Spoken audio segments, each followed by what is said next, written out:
Hello friends, आंनि मुङा Business Inquary and welcome back to my channel. आसा खालाम नोंथांमोना मोजाङैनो दङ ओमफ्राय आंबो जोबोद मोजाङैनो दङ। आं नोंथांमोनजों मोनसे खोथासो सावरायनो सानदोंमोन जे नोंथांमोना सोंबाय थायो भिडिअस मानो लाबोथारला ब्लग्स मानो लाबोथारला बेखौनो आं नोंथांमोनजों सावरायनो सानदों। आंनि मेन रिजनानो जाबाय ब्लग्स भिडिअ लाबोयैनि मोनसे मोजां केमेरानि मबाइल बे आंनाव गैथ'वामोन।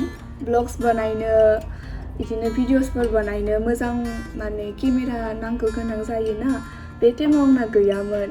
ओमफ्राय आदानाबो मबाइल दंमोन बाट बिनि मबाइला हामा जाना होदों बिनिखायनो आङो ब्लग्स भिडिअ लाबोनायबो जायाखै आरो आंना टाइमबो मिलायामोन बे टाइमाव मानो होनबा आंनि क्लासआ 9 आरो 10 मोन एग्जाम जाबाय थायोमोन आंना बिनिखायनो आङो ब्लग्स भिडिअ लाबोनोनो हायामोन। स्कुल थांनांगौमोन ओमफ्राय फैनानै मोनाबो बुयोमोन आरो लेखाबो लानांगौमोन ना फरायनांगौमोन बिनिखायनो आं ब्लग्स भिडिअ लाबोनायनो जायामोन टाइमखौनो मोनामोन आङो आरो बेयाव मबाइलबो गैयामोन आंना।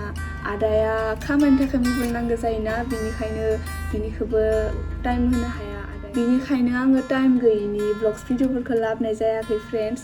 नोंथांमोना गाज्रि मोननो हागौ मोनदोंबो खोमा मानो होनबा आं इमान गोबाव जाबाय जेबो भिडिअसफोर लाबोआखै नोंथांमोना आंखौ सोंबायबो थायो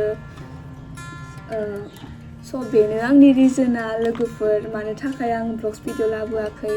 ओमफ्राय आं दा मबाइल गोदान लाबाय दा आं लासै लासैनो ब्लग्स भिडिअसफोरखौ लाबोबाय थासिगोन।